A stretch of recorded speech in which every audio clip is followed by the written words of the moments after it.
தமிழ் நெஞ்சங்களுக்கு அன்பு கலந்த வணக்கங்கள். தந்தி டிவியின் இன்றைய பரபரப்பு நிகழ்ச்சிக்கு உங்களை அன்புடன் வரவேற்கிறோம். இரு வீட்டார் சம்மதத்துடன் சாதி மறுப்பு திருமணத்திற்கு ஒரு ஜோடி தயாராக இருக்கும்போது இளைஞரின் சித்தப்பா வில்லனாக மாறிய சம்பவம் அதிர்ச்சியை ஏற்படுத்தியுள்ளது.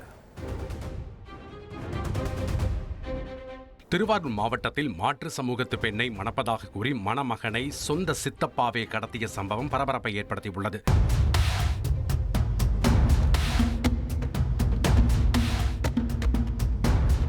திருத்துறைப்பூண்டி வரம்பியம் பகுதியைச் சேர்ந்தவர் அமிர்தா. இவர் புதுக்கோட்டை மாத்தூரைச் சேர்ந்த சஞ்சய்குமார் என்பவரை 7 ஆண்டுகளாக காதலித்து வருகிறார். சமீபத்தில் இரு வீட்டார் சம்மதத்துடன் நிச்சயதார்த்தம் முடிந்த நிலையில் திருமணத்திற்கு முதல் நாள் சஞ்சயை அவரது சொந்த சித்தப்பா முருகன் கடத்தியுள்ளார். இதுகுறித்த புகாரின் அடிப்படையில் சஞ்சய்குமார் மீட்கப்பட்டு காவல் நிலையத்திற்கு அழைத்து வரப்பட்டார். பின்னர் அமிர்தாவையும் அழைத்து அங்கிருந்த மார்க்சிஸ்ட் கம்யூனிஸ்ட் கட்சி அலுவலகத்தில் திருமணம் செய்து வைத்தனர். சஞ்சயின் சித்தப்பா முருகனுக்கு அமிர்தா சார்ந்த சமூகம் பிடிக்கவில்லை என்பதற்காக இந்த கடத்தல் நிகழ்ந்ததாக விசாரணையில் தெரிய வந்தது. சென்னை வண்ணாரப்பேட்டையில் உள்ள அடுக்குமாடி குடியிருப்பில் பழுதான லிப்டில் பெண்கள் சிக்கி கத்தி கூச்சலிட்ட சம்பவம் பரபரப்பை ஏற்படுத்தி உள்ளது. உள்ளே இருந்தவர்களை நீண்ட நேரம் போராடி பொதுமக்கள் மீட்டனர்.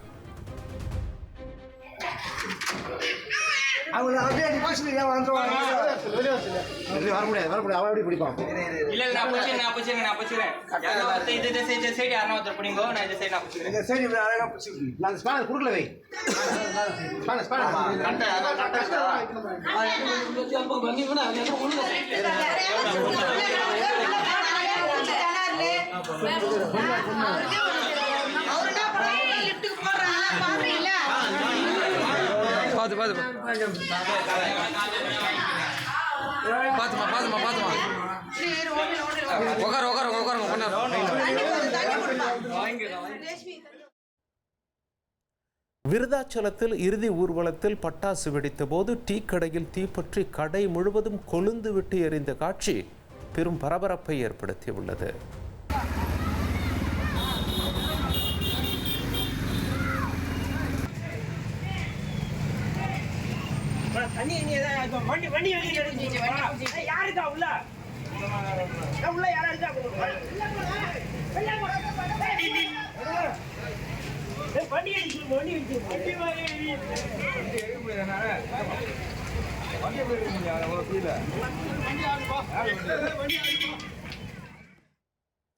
மதுரை திருப்பரங்குன்றம் ரயில்வே சுரங்கப்பாதை அருகே கார் விபத்துக்குள்ளான சிசிடிவி காட்சி அதிர்ச்சியை ஏற்படுத்தியுள்ளது. அதிர்ஷ்டவசமாக இந்த விபத்தில் யாருக்கும் காயம் ஏற்படவில்லை.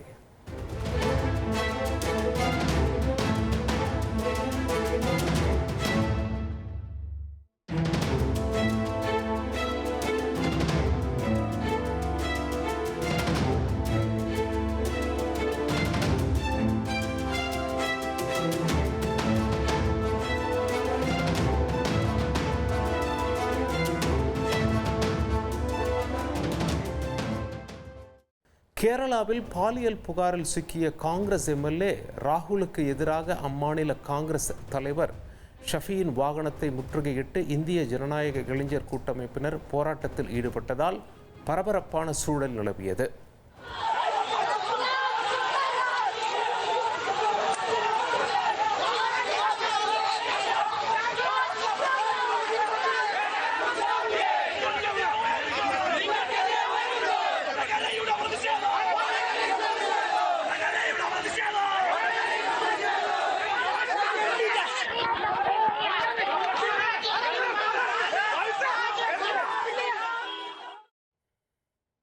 தூரம் நின்று பார்க்கும் தலைவன் காலமெல்லாம் மாறுது, தோளில் வந்து கையை போடும் தலைவன் கொடி ஏறுது.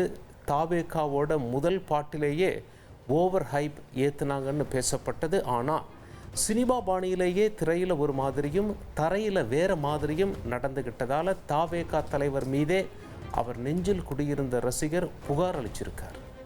தினம் இரவே மாநாட்டு திடலுக்கு திரண்டு வந்து தங்களுக்கு சோறு தண்ணி கூட முக்கியமில்லை, எப்படியாவது தளபதியை நேரில் பார்க்க வேண்டும் என நாள் முழுக்க வேகாத வெயிலில் காத்திருந்த ரசிகர்கள் நிச்சயமாக விஜயின் தரிசனம் கிடைக்கும் போது இப்படி பரவச நிலைக்கு செல்வார்கள் என்பது அனைவருக்கும் தெரிந்த ஒன்றுதான். ஜல்லிக்கட்டில் காளைகள் வீரர்களை முட்டி தூக்குவதைப் போலவே விஜயின் பவுன்சர்களும் தாவேகாவின் வெர்ச்சுவல் வாரியர்களை பவுண்டரி லைனுக்கு வெளியே தூக்கி வீசி பந்தாடி உள்ளனர். இந்த காணொளிகள் சமூக வலைதளத்தில் வைரலாக பகிரப்பட்டு இவர்கள் எல்லாம் யார் பெத்த மகனோ என அனைவரையும் அதிர்ச்சியடைய வைத்தது. இந்நிலையில்தான் சமீபத்தில் நடந்த தாவேகாவின் 2வது மாநில மாநாட்டில் பவுன்சர்களின் கொலைவெறி தாக்குதலுக்கு உள்ளான பெரம்பலூர் மாவட்டத்தைச் சேர்ந்த தாவேக தொண்டர் ஒருவர் காவல் கண்காணிப்பாளரிடம் புகார் அளித்துள்ளார். வீடியோ ஆதாரங்களை ஆய்வு செய்த போலீசார் தாவேக தலைவர் விஜய் மீதும் அவருடைய பவுன்சர்கள் 10 பேர் மீதும் வழக்கு பதிவு செய்துள்ளனர். பெரம்பலூர் மாவட்டம் குன்னம் அருகே உள்ள பெரியமாபாளையம் கிராமத்தை சேர்ந்தவர் சரத்குமார். இவர் கடந்த 21ஆம் தேதி மதுரையில் உள்ள பாரவதி என்னும் இடத்தில் நடந்த தாவேகாவின் 2வது மாநில மாநாட்டில் கலந்து கொண்டிருக்கிறார். அப்போது தாவேக தலைவர் விஜய் நடைமேடையில் நடந்து வந்து தொண்டர்களை பார்த்து கையசைத்த போது பலரும் 10 அடி உயரமிருந்த ராம்ப் மீது அத்துமீறி ஏறி அவர்களுடைய உற்சாகத்தை வெளிப்படுத்தி விஜய் மீது அவர்கள் வைத்திருந்த கண்மூடித்தனமான அன்பை வெளிப்படுத்தினார்கள். அந்த ஆர்வமிகுதி கூட்டத்தில் சரத்குமாரும் இருந்துள்ளார். ஒரு கட்டத்தில் தலைவனை காண போர் தொடுத்து வந்த கூட்டத்தை கட்டுப்படுத்த முடியாமல் திணறிய விஜயின் பவுன்சர்கள் தொண்டர்களை நடை மேடையிலிருந்து கண்மூடித்தனமாக தூக்கி வீசினார்கள். இதில் தாவேகாவின் குட்டி வெர்ச்சுவல் வாரியர் சரத்குமாருக்கு பலத்த அடி விழுந்திருக்கிறது. பார்க்கணுங்கிற ஆசையில் கிட்ட போகும்போது அவர் சுற்றி இந்த பவுன்சர் வந்து என்னை தூக்கி கீழே கடாசிட்டாங்க. நான் சுதாரிச்சுக்கிட்டதுனால கம்பியை பிடிச்சி தொங்கிக்கிட்டேன். அதனால் மனசு ரீதியாகவும் உடல் ரீதியாகவும் எனக்கு சில காயங்கள் ஏற்பட்டிருக்கு. இதுக்கு முன்னாடி வந்து ஒரு வீடியோ போட்டிருப்பேன், அது நான் இல்லை, அது வேறு பையன் அப்படின்னு சொல்லியிருப்பேன். நம்மளால் கட்சிக்கு எந்த ஒரு கெட்ட பேர் வந்துடக்கூடாது அப்படின்னு தான் அந்த வீடியோ போட்டிருந்தேன். என்னை கட்சி தலைமையிலேருந்து எனக்கு யாரும் ஃபோன் பண்ணி எதுவும் விசாரிக்கவும் இல்லை, எதுவும் பண்ணவும் கிடையாது. சம்பவம் நடந்து கிட்டத்தட்ட 1 வார காலமாகியும் சரத்குமார் நெஞ்சுவலி மற்றும் உட்காயங்கள் ஏற்பட்டிருந்ததால் அவர் தொடர்ந்து அவதியுற்று வந்திருக்கிறார். இதற்கிடையே சரத்குமாரை தாக்கிய காணொளிகள் சமூக வலைதளத்தில் வைரலாக பகிரப்பட்டு அது அவருடைய தாயின் கவனத்திற்கு சென்றுள்ளது. பெத்த புள்ளைய பவுன்சர்கள் தாக்குவதை பார்த்ததும் அதிர்ந்து போன சரத்குமாரின் தாய் தாவேக நிர்வாகிகளிடமும் ஊடகத்திடமும் முறையிட்டிருக்கிறார். இந்த சம்பவம் பேசு பொருளாக மாறவும் சரத்குமார் அந்த காணொளியில் இருப்பது நான் இல்லை என சுயநினைவோடு முழுப்பலாக ஒரு பதில் வீடியோவையும் வெளியிட்டிருந்தார். மதுரை மாநாட்டுக்கு நான் போயிருந்தேன். என்னை யாரும் டச் பண்ணவும் இல்லை, என்னை எதுவும் டிஸ்டர்ப் பண்ணல. எங்கேருந்து தூக்கி கடாசில் என்னை யாரும் அடிக்கவும் கிடையாது. இது என்னோட சுயநினைவோட தான் நான் சொல்லிக்கிறேன், இதை யாரும் நம்ப வேணாம். இதேபோன்று மற்றொரு தொண்டரும் பவுன்சர்களால் தாக்கப்பட்டது குறித்து தாவேக தலைவருக்கு ஆதரவாகவும் ஒரு வீடியோ வெளியிட்டிருந்தார். இந்நிலையில்தான் சரத்குமாரின் தாய் தன்னுடைய மகனுக்கு நடந்ததைப் போல மற்றவர்களுக்கு நடக்க கூடாதென காவல் நிலையத்தில் புகார் அளிக்க வேண்டும் என முடிவெடுத்துள்ளார். சார் 10 பேர் ஃப்ரெண்டு சேர்ந்துக்கிட்டு எங்களுக்காக சொல்றா, கட்சி மானம் போயிடும், விஜய் மரியாதை போயிடும், இது ரொம்ப இது என்ன நியூஸில் போயிடுச்சு, நீ மாற்றி சொல்றா அப்படின்னு சொன்னா அப்புறம் ஏன் சார் அவன் சொல்லமாட்டான்? அப்போ நீ இப்போ சொல்லியிருக்கிற, இது இப்போ நீ அவன் சொன்னது உண்மையாடா, நான் சொன்னது உண்மையாடா பொய்யாடா அப்படின்னு சொல்லும்போது 2 நாள் அவனாவே உள்ளுக்குள்ள மாத்திரை வாங்கிட்டு வந்து சாப்பிட்டுட்டு வீட்டுக்குள்ளே படுத்துருக்கான். கேளுங்க, சாப்பிட கிடையாது நேற்று பொழுது நிற்கும். அவன் குற்றம் உணர்ச்சியில் அவன் தப்பு பொய் சொன்னாங்கிறதுனால அவன் நேற்று பொழுதுனிக்கு வெளியவே வர கிடையாது. இந்த சம்பவம் தொடர்பாக பாதிக்கப்பட்ட சரத்குமார் காவல் கண்காணிப்பாளர் அலுவலகத்தில் முறைப்படி புகார் அளித்துள்ளதை தொடர்ந்து நடிகர் விஜய் மீதும் அவருக்கு பாதுகாப்பு கொடுத்த 10 பவுன்சர்கள் மீதும் வழக்கு பதிவு செய்யப்பட்டுள்ளது. மனுஷனோட உயிரா சார்? என்ன சார் ஒரு பொம்மையா, ஒரு குப்பையா? சொல்லுங்க சார். எவ்வளோ ஒரு ஆசையா விஜய் மேல ஒரு ஆர்வமாக தானே அவன் போயிருக்கான். அவன் உறுப்பினர்காரர் எடுத்து வச்சுக்கிட்டு இந்த எங்கள் ஊர் பங்குனி உத்திரம் தேர் நடந்துச்சு. எனக்கு தெரியாமல் 2000 ரூபா கடன் வாங்கி 3-4 பேனர் விஜயை போட்டு போட்டா போட்டு கட் அவுட் வச்சுருக்கான். ஏப்பா நம்ம வீட்டு சோத்து கூட அரிசி இல்லாமல் நம்ம கஷ்டப்படுறோம், காசு ஏதுறாங்கிறான் ஒரு எங்கள் நாத்தனார் வீட்டுக்காரர். அவங்ககிட்ட 2000 ரூபா பணம் கடன் வாங்கி இவன் 3 பேனர் வச்சுருக்கான் விஜய் போட்டு இவன் கட் அவுட் அடிச்சு வச்சிருக்கான் எங்கள் சின்ன பையன் இவனையும் போட்டு. எனினும் இந்த புகாருக்கு பின்னணியில் அரசியல் அழுத்தங்கள் இருந்திருக்க வேண்டும் என தாவேக தொண்டர்கள் சமூக வலைதளத்தில் சந்தேகத்தை எழுப்பி வருகின்றனர். இப்போ நீங்களாவே யோசிச்சு பாருங்க சார். இப்போ நான் எங்கே பேசினாலும் நான் தனியாக தான் பேசியிருக்கேன். எனக்கு பின்னாடி யாராவது இருக்காங்களா, இல்லை யாராவது சொல்லி கொடுத்துருக்காங்களா, இல்லை எந்த கட்சிக்காரங்களோ என் ஃபோனுக்கு ஃபோன் பண்ணியிருக்காங்களா அப்படின்னு கூட பாருங்க. இதே என் பையனுக்கு அந்த விஜய் கட்சியிலேருந்து எத்தனை பேர் ஃபோன் அடிச்சிருக்காங்க, பேசியிருக்காங்க, திரும்ப உங்கள் அம்மாவுக்கு எதிராக பேசு அப்படின்னு என் பையனுக்கு சொல்லி கொடுத்துருக்காங்க. ஆனால் எங்கள் பையன் அதெல்லாம் சொல்லமாட்டான். ஏன்னு வச்சுங்க, நம்மளால என்ன பிரச்சனை வேணாம் அப்படின்னு என் கூட வந்து கம்ப்ளைண்ட் மட்டும் இப்போ கொடுக்க வந்திருக்கிறான். பள்ளி குழந்தைகளுக்கு பரிசளிப்பு விழா நடத்திய போது பத்திரிகையாளர்கள் மீது தாக்குதல், பரந்தூரில் தொண்டர்கள் மீது தாக்குதல் என இதுபோன்று ஏராளமான சம்பவங்கள் நடந்துள்ளன. கடந்த மே மாதம் விஜய் தாவேக தலைவராக இல்லாமல் அவருடைய தொழில் நிமித்தமாக சினிமா ஷூட்டிங்கிற்காக வந்திருந்த போது ஏர்போர்ட்டில் அனுமதி பெறாத ஒரு ரோட் ஷோவே நடந்தேறியது. அப்போது விஜயின் வாகனத்தை ரசிகர்கள் பின்தொடர்ந்து சென்றபோது போலீசார் அவர்களை லேசான தடியடி நடத்தி கண்டிக்க வேண்டிய சூழல் உருவானது. அப்போது இதே ரசிகர்கள் தான் காவல்துறையினரின் அராஜகம், ஆளும் கட்சியின் அடக்குமுறை என ஆளாளுக்கு முட்டு கொடுத்து சமூக வலைதளத்தில் அளந்துவிட்டனர். என்னுடைய ஃபோட்டோவை கிளிங்க, பேனரை உடைங்க, எனக்கு அதை பற்றி ஒன்றும் இல்லைங்க. ஆனால் என் ரசிகை மேலே மட்டும் கை வைக்காதீங்க.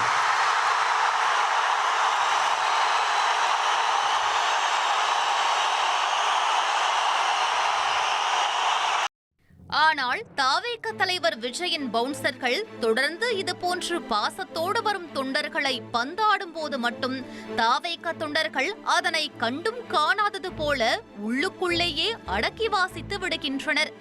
விஜயின் நெஞ்சில் குடியிருக்கும் வர்ச்சுவல் வாரியர்ஸ்களின் இந்த முன்னுக்கு பின் முரணான செயலை பார்த்து what bro, this is very very wrong bro என நெட்டிசன்கள் கமெண்ட் செய்து வருகின்றனர். தாவேக மாநாட்டில் தொண்டர் தாக்கப்பட்ட விவகாரம் தொடர்பாக அக்கட்சியின் பெரம்பலூர் மாவட்ட செயலாளர் சிவகுமார் விளக்கமளித்துள்ளார். அதனை காணலாம். சொல்லியிருக்காங்க. ஆக்சுவலாக அந்த பவுன்சர் தூக்கி போட்ட பையன் அந்த பையனே கிடையாது. இந்த பையனும் அந்த இடத்துக்கு வரல. தவறான ஒரு விஷயத்த சொல்லியிருந்தாங்க. அவங்க அம்மா பேட்டி கொடுத்துருந்தாங்க.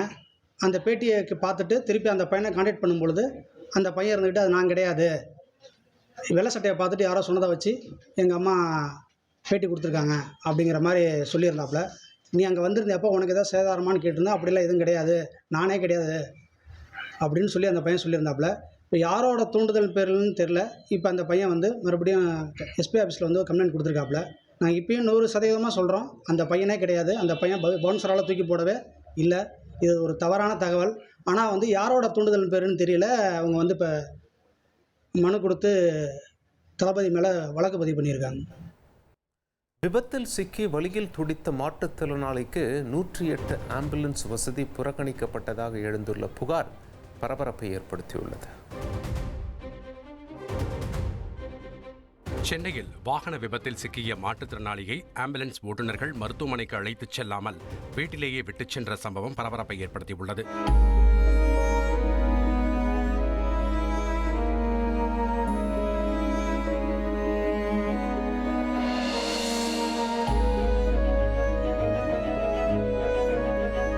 பெரும்பாக்கம் லைட் ஹவுஸ் திட்ட குடியிருப்பில் வசிக்கும் மாற்றுத்திறனாளியான முஜிபுர் ரஹ்மான் மனைவியுடன் ஸ்கூட்டியில் சென்றபோது விபத்தில் சிக்கியுள்ளார். தனியார் மருத்துவமனையில் முதலுதவி சிகிச்சை முடிந்து வீட்டிற்கு வர மீண்டும் அவருக்கு வலி ஏற்பட்டுள்ளது. ரஹ்மான் தரப்பினர் 108 ஆம்புலன்ஸை அழைக்க பெரும்பாக்கத்தில் இருந்து ராயப்பேட்டை அரசு மருத்துவமனைக்கு தான் அழைத்துச் செல்வோம், கிண்டிக்கு போக மாட்டோம் என கூறியதால் ரஹ்மான் தரப்பினர் அதிருப்தி அடைந்தனர். எதுக்காக ராயப்பேட்டை நாங்கள் போகணும் சார்? எங்களுக்கு பக்கம் இது தானே சார். ஒரு எமர்ஜென்சினா நாங்கள் இங்கே போகக்கூடாதா, வரக்கூடாதா இந்த கிண்டிக்கு? நான் ஒரே விஷயம் தான் சார், நீங்கள் ரெக்கார்டு பண்ணீங்க, அது எனக்கு பிரச்சனை கிடையாது. ஒரே விஷயம் தான். ஒன்று இப்போ நீங்கள் ராயப்பேட்டை வரீங்கன்னா உங்களை ஆம்புலன்ஸ் இப்போ கூப்பிட்டு போவாங்க. சரி. இல்லை கலைஞர் ஹாஸ்பிட்டலுக்கு தான் போகணுன்னா ஆம்புலன்ஸ் அங்கேருந்து கிளம்பிடுவாங்க. ரெண்டே ஆப்ஷன் தான். அப்படியா? சரி சரி, ஓகே. சரி, நான் தேங்க்யூ சார். தலையிலையும் அடிபட்டிருக்கு, எனக்கு 6 தையல் போட்டிருக்காங்க. கையில் வந்து இந்த ஷோல்டரில் இன்ஜுரி ஆகிருக்கு. கையில் ஏகப்பட்ட இடங்கள்ல அடி, கால்லையும் அடி. எனக்கு அங்கே நான் ஆஸ்பத்திரியில் ட்ரீட்மெண்ட் பண்ணிவிட்டு முதலுதவி பண்ணிவிட்டு நான் வந்துட்டேன். நான் அதிகமான காசு ஆகும்னு சொல்லி நான் அங்கே பண்ணலை. ராயப்பேட்டையில் நான் கூப்பிட்டு போகிறேன் அப்படின்றாங்க. எனக்கு கலைஞர் ஆஸ்பத்திரியில் தான் சேரணும். ஏன்னா 2 சின்ன குழந்தைங்க இருக்காங்க, 2 குழந்தைங்க இருக்காங்க. எங்கள் ஒய்ஃப் தான் என்னை பார்த்துக்கிறதுக்கு எங்கள் ஒய்ஃப் தான் இருக்காங்க. அங்கேருந்து என்னை விட்டுட்டு மேலே அது போக வேண்டியது இருக்குது வீட்டுக்கு. ஒரே பஸ்ன்றதெல்லாம் அங்கே இருக்குது, பஸ் வசதி எனக்கு இருக்குது. இதைவிட கொடூரமாக ரஹ்மானின் குடியிருப்புக்கு வந்த ஆம்புலன்ஸும் அவரை அழைத்துச் செல்லாமல் வீட்டிலேயே விட்டுச் சென்றது அதிர்ச்சியை ஏற்படுத்தியுள்ளது. நடிகை லட்சுமி மேனனும் அவருடைய கூட்டாளிகளும் ஒயின் ஷாப்பிலிருந்து ஐடி ஊழியரை கடத்தி சென்று தாக்கியுள்ள சம்பவம் தற்பொழுது விஸ்வரூபம் எடுத்துள்ளது. தலைமறைவாக உள்ள கும்கி நாயகி போலீஸ் வலையில் சிக்குவாரா? தமிழ் சினிமாவில் லக்ஷ்மி மேனன் அறிமுகமான காலத்தில் பட்டி தொட்டி எங்கும் அவருக்கென மிகப்பெரிய ஃபேன் பேஸே உருவாகி இருந்தது. லக்ஷ்மி மேனன் நடிகையாக மட்டுமில்லாமல் அவர் பேக்ரவுண்ட் சிங்கராக பாடிய பாடல்களும் கூட பட்டி தொட்டி எங்கும் சூப்பர் டூப்பர் பம்பர் ஹிட் அடித்தது. தொடர்ந்து வெற்றி திரைப்படங்களிலேயே கதாநாயகியாக நடித்து வந்த லக்ஷ்மி மேனன் திடீரென ரூட்டை மாற்றி வேதாளம் திரைப்படத்தில் நடிகர் அஜித்குமாருக்கு தங்கை கதாபாத்திரத்தில் நடித்து அதன் பிறகு சட்டென ரசிகர்களின் முன்னாள் காதலியாகவே மாறிப்போனார். மிருதன் திரைப்படத்திற்கு பிறகு தொடர்ச்சியாக 5 ஃப்ளாப் திரைப்படங்களில் நடித்த லக்ஷ்மி மேனன் அதன் பிறகு ஃபீல்ட் அவுட் ஆகி வெள்ளித்திரையிலிருந்து காணாமல் போனார். இருந்த போதிலும் லக்ஷ்மி மேனனின் சில ரசிகர்கள் என்றாவது ஒரு நாள் அவர்களுடைய பப்ளி கேர்ள் மீண்டும் நிச்சயமாக செகண்ட் இன்னிங்ஸை சிக்ஸரோடு தொடங்கி கவர்ச்சி புயலாகவும் ஒரு ரவுண்டு வருவார் என ஆவலோடு எதிர்பார்த்திருந்தனர்.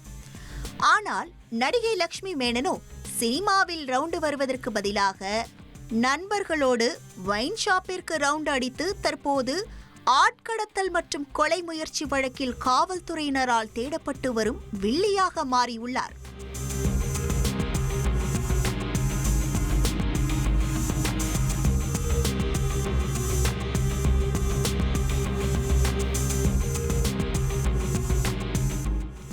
என்ன நடந்தது என்கிற குற்ற பின்னணியை அறிய விசாரணையை தொடங்கினோம்.